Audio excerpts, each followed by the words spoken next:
آج مریم نواز صاحبہ بھی باہر نکلی ہوئی ہیں, انہوں نے بھی کچھ مزید سیلاب متاثرین کے ساتھ جا کے اظہار یکجہتی کیا ہے.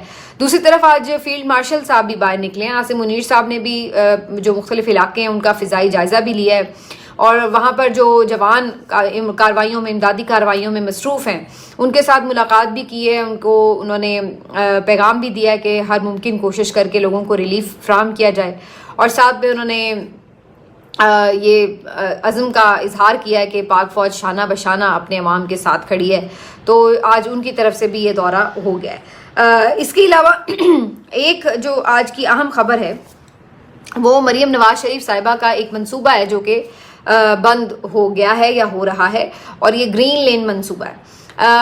یہ فیروز پور روڈ پر جی ایک علیحدہ سے بائک لین بنائی گئی تھی, اور اس کے اوپر پینٹ بھی کیا گیا تھا گرین کلر کا. اس پہ بھی کتنے کروڑوں روپے لوگوں کے لگائے گئے تھے, اور اس کے ساتھ ساتھ اس کو ایک باقی سڑک سے الگ کرنے کے لیے ایک ڈیوائیڈر بھی اس کے اندر بنایا گیا تھا. اور جب یہ منصوبہ بنایا تھا تو اسی وقت اس پہ تنقید شروع ہو گئی تھی. میں نے خود اس کے اوپر تفصیلی بات کی تھی ولاگ میں, آپ نے دیکھا ہوگا اگر آپ کو یاد ہے. اس وقت کا میں نے جو ولاگ کیا تھا اس میں نے یہ بات کی تھی کہ یہ انتہائی بیکار منصوبہ ہے. اور میں خود اس وقت فیروز پور روڈ سے جب گزر کے آئی تو میں نے دیکھا کہ ایک تو یہ کہ جو ٹریفک لین آپ نے بنائی ہے صرف بائکس کے لیے, تو وہاں پہ صرف بائکس کو ہونا چاہیے, باقی پھر سڑک پہ تو نہیں ہونا چاہیے بائکس کو. ہو کیا رہا ہے کہ جو بائک کی لین ہے اس کے اندر اگر بائکس نے اس میں چلنا نہیں ہے.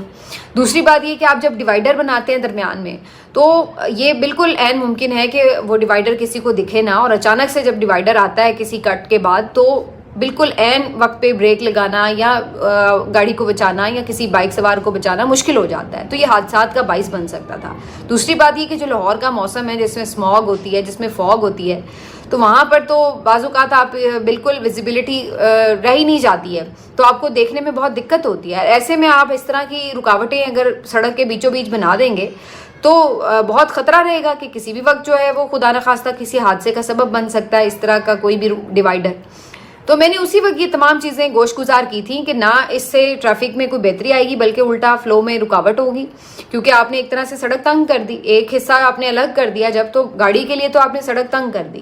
اور پھر اس کے بعد دوسری بات یہ کہ آپ اس پہ پینٹ لگا رہے ہیں, اور پینٹ بھی ایسا لگایا ہے کہ جس نے بارش ہوئی, 2-4 بارشیں ہوئی اور سارا پینٹ بہہ گیا, تو اس سے پیسہ بھی ضائع ہوا.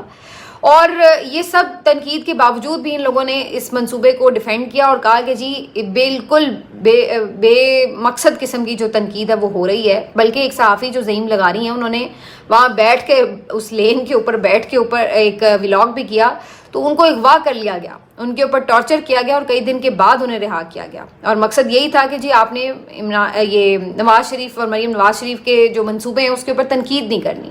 اس حد تک یہ لوگ گئے. اور آج کی خبر کیا ہے؟ آج کی خبر یہ ہے کہ آج یہ ثابت کیا جا رہا ہے ایک رپورٹ کے ذریعے کہ جناب یہ تو بڑا بیکار منصوبہ تھا. اس کا جو ہے اس کی وجہ سے 30% حادثات میں اضافہ ہو گیا, اور اس کے علاوہ ٹریفک کا جو فلو ہے وہ خراب ہوا. اور اب یہ طے کیا گیا ہے کہ جناب اس کو ختم کرنا ہے منصوبے کو, تو اب ڈیوائیڈر بھی اس کے اوپر سے ہٹایا جا رہا ہے. تو پھر اب آپ یہ بتائیے کہ جو کروڑوں روپے آپ نے اس منصوبے کے اوپر لگائے وہ کس کھاتے میں گئے, اس کا حساب کون دے گا؟ کہ کیوں ایک ایسے گھٹیا منصوبے کے اوپر آپ نے عوام کے ٹیکس پیئر کا پیسہ اس طریقے سے برباد کیا, اور اب اس کا کوئی حساب بھی نہیں ہوگا, کیونکہ یہاں تو سب لاڈلے بیٹھے ہوئے ہیں, ان سے کس نے آ کے پوچھنا ہے کہ بھئی آپ نے کیسے ایک ایسے منصوبے کے اوپر اتنے پیسے لگائے, اور کیوں نہ لائن حاضر کیا جائے ان تمام لوگوں کو جو اس میں انوالو تھے. لیکن آپ کو پتہ ہے پاکستان میں تو اس وقت گنگا بحری کرپشن کی, اس لیے جس کا جتنا دل چاہتا ہے ہاتھ دھوتا ہے, اور اس کے بعد کوئی پوچھ گچھ بھی نہیں ہوتی. تو یہی اس وقت صورتحال ہے. آج ایک بات جو ہے وہ ہماری کہی ہوئی سچ ثابت ہوئی ہے, اور خود ہی سے اپنے منصوبے کو انہوں نے اب پیک اپ کرنے کا اعلان کر دیا, کیونکہ یہ منصوبہ ایک گھٹیا ترین اور بیکار ترین منصوبہ ثابت ہوا. اور یہ صرف ایک منصوبے کی کہانی نہیں ہے, بائی دا وے بہت سے ایسے منصوبے ہیں. یہ صرف مریم نواز صاحبہ کی پروجیکشن کے لیے ان کو یہ تھا کہ زیادہ سے زیادہ منصوبوں کے نام ہمارے پاس آ جائیں. جی ہم نے 100 منصوبے بنا دیے, 50 بنا دیے, جی فلانا منصوبہ. اس گنتی کو پوری کرنے کے لیے بس انہوں نے کہا اندھا دھند شروع ہو جاؤ, لاؤ تاکہ ہم یہ ایک پروجیکشن کر سکیں مریم نواز کے امیج کی کہ جی بہت کام کر لیا, اتنے منصوبے تو کبھی زندگی میں کسی وزیر اعلیٰ نے نہیں بنائے. لیکن اس کی حقیقت کیا تھی کہ اس میں سے آدھے منصوبے تو ویسے ہی صرف کاغذوں پہ ہی رہ گئے, اور جو بہت سارے منصوبے تھے وہ ناقص منصوبہ بندی اور ناقص پلاننگ کی وجہ سے بیکار گئے, اور اس میں بلکہ لوگوں نے بہت پیسے کمائے. اور چند ہی شاید کوئی منصوبے ہوں گے کہ جو کسی نہ کسی طور پہ ابھی چل رہے ہیں, اور بہت سارے تو ابھی جو ہیں وہ انڈر کمپلیشن ہیں. تو یہ ساری صورتحال تھی. اس کے پیچھے مقصد کیا تھا وہ ساری کہانی میں نے آپ کے سامنے رکھ دی ہے, لیکن ابھی یہ آپ کو سارا کچھ مزید جھیلنا پڑے گا کیونکہ جب تک مریم سرکار ہے شو شاہ کے اوپر پیسے تو ضائع ہوں گے. بہرحال آخر میں یہ بات کر لیتے ہیں جی کہ عمران خان صاحب کے حوالے سے یہ خبر بہت زیادہ گردش کری ہے, بلکہ آخری نہیں ہے, ایک ارشد شریف صاحب کی بھی خبر ہے, پہلے وہ آپ کے ساتھ شیئر کرتے ہیں. ارشد شریف شہید کیس کے معاملے کے اوپر جوڈیشل کمیشن بنانے کی درخواست دی تھی حامد میر صاحب نے, اور اسلام آباد ہائی کورٹ میں حامد میر صاحب کی یہ درخواست جو تھی وہ تقریباً 2 سال پہلے دائر کی گئی تھی. آج اس کے متعلق فیصلہ آیا اور یہ بتایا گیا کہ جی یہ درخواست مسترد کی جا رہی ہے, اور اس کی وجہ یہ بتائی گئی ہے کہ چونکہ یہ معاملہ سپریم کورٹ میں زیر التوا ہے, وہاں پہ پینڈنگ ہے, تو اس لیے اس کے اوپر کمیشن بنانے کا حکومت کو نہیں کہا جا سکتا. یعنی اس درخواست میں صرف اتنی بات کہی گئی تھی کہ آپ حکومت کو یہ ہدایت کریں کہ وہ ایک جوڈیشل کمیشن بنا دے ارشد شریف کی تحقیقات کے لیے. لیکن اس درخواست کو مسترد کر دیا گیا اور کہا گیا کہ جی ہم نہیں کہہ سکتے کیونکہ آلریڈی سپریم کورٹ میں چل رہا ہے معاملہ. حالانکہ سپریم کورٹ میں بھی اس کیس کی صرف 2 یا 3 سماعتیں ہوئی ہیں جس میں کوئی پیش رفت تک نہیں ہوئی ہے, اور بالکل 2 سالوں میں اس کیس کو جان بوجھ کر اگنور کیا گیا. اس کے علاوہ اگر سپریم کورٹ میں سماعت چل بھی رہی ہو تو اس کے باوجود بھی کہیں کوئی قانونی قدغن ایسی نہیں ہے کہ جس کے تحت آپ یہ کہیں کہ جی اسلام آباد ہائی کورٹ حکومت کو جوڈیشل کمیشن کا نہیں کہہ سکتی. اس سے کوئی رکاوٹ پیدا نہیں ہوتی. جوڈیشل کمیشن حکومت نے بنانا ہے, ممکن ہے کہ وہ سپریم کورٹ کے ہی کوئی ریٹائرڈ ججز کا بنا دے یا کسی سٹنگ ججز کا بنا دے, وہ اس کی اپنی چوائس ہے حکومت کی. لیکن یہ اس سے کوئی فرق نہیں پڑتا کہ سپریم کورٹ میں وہ کیس چل رہا ہے تو جی اب کمیشن نہیں بن سکتا. لیکن اصل بات کیا ہے؟ اصل بات یہ ہے کہ ارشد شریف کیس کی تحقیقات کرنے ہی نہیں چاہتی ریاست. اس کیس کو ایسا لگتا ہے کہ جان بوجھ کر دبایا جاتا ہے. اس کیس کے اوپر بات بھی نہیں کرنے دی جاتی عام طور پر, حتیٰ کہ حیرت انگیز طور پر جس چینل کے لیے ارشد شریف کام کرتے تھے اس چینل میں بھی ان کے لیے اس طرح سے آواز نہیں اٹھائی جا رہی اب, اور بالکل اس کے اوپر ایک خاموشی ہے. کوئی یہ مطالبہ نہیں کرتا نظر آتا کہ ارشد شریف کے قاتل کون ہیں, ان کو کیوں نہیں کٹہرے میں لایا جا سکا. جہاں تک انویسٹیگیشنز کی بات ہے جو کینیا تک کی حد تک ہونی تھیں, جو وہاں کی عدالت میں پروسیڈنگز ہونی تھیں, وہ ساری چیزیں انہوں نے کی ہیں, لیکن ہمارے ملک کی عدالتوں نے ارشد کو انصاف نہیں دیا. 3 سال ہونے کو ہیں ان کی شہادت کو, اکتوبر میں 3 سال پورے ہو جائیں گے, لیکن اس کے باوجود بھی یہ قاتلوں کا کیفر کردار تک پہنچنا تو دور کی بات ہے, ابھی تک کیس بالکل بیسک چیزوں سے آگے تک نہیں بڑھ سکا ہے.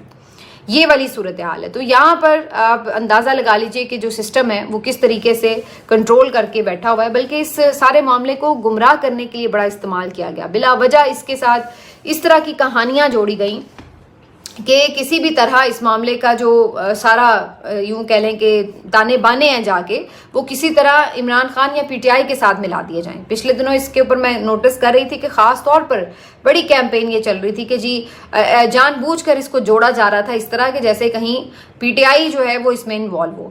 یہ کہا گیا کہ جی بینیفیشری کون تھا اس ساری شہادت کے بعد, کس نے اس سارے معاملے کو سیاست کے لیے استعمال کیا, یہ وہ. حالانکہ سیاست کے لیے کیا استعمال کرنا تھا؟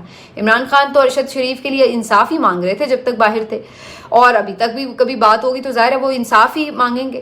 اس میں سیاست کیا ہے؟ کیا وہ اس پہ چپ کر جاتے؟ اگر وہ چپ کر جاتے تو پھر سب کہتے کہ جی دیکھیں انہوں نے تو کبھی ارشد شریف کا ذکر تک نہیں کیا, انہوں نے رجیم چینج کے بعد جو ایک پوزیشن لی تھی اس کے بعد ان کو جان سے ہاتھ دھونے پڑے, اور یہاں پہ صورتحال یہ کہ جی عمران خان تو اتنے احسان فراموش ہیں, انہوں نے تو کبھی ذکر تک نہیں کیا.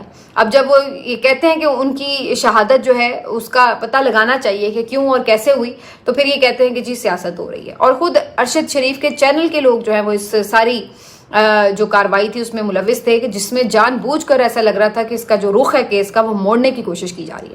حالانکہ ارشد شریف پہ کس نے ایف آئی آریں کٹوائیں, ارشد شریف کی فیملی کا کیا موقف ہے, ارشد شریف کی والدہ نے کن کو نامزد کیا ہے, وہ تمام چیزیں آن ریکارڈ ہیں. ارشد شریف کے اپنے لیٹرز موجود ہیں جو انہوں نے سپریم کورٹ کو لکھے, جو انہوں نے صدر پاکستان کو لکھے, جو انہوں نے آن ریکارڈ باتیں اپنے ولاگز میں کہیں, وہ سب چیزیں خود آپ کو چیخ چیخ کے بتا رہی ہیں کہ معاملہ جو ہے وہ کس طرف جا رہا ہے، اس پہ تھوڑی سی آپ انویسٹیگیشن کریں، آپ قاتلوں تک پہنچ سکتے ہیں.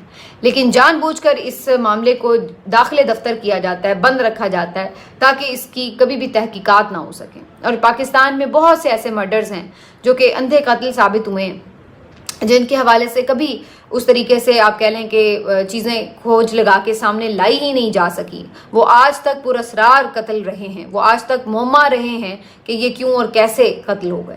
تو یہ والی جو صورتحال ہے بڑی تکلیف دہ ہے. بہرحال اگلے ولاگ میں مزید بات کریں گے. اپنا خیال رکھیے. اللہ حافظ.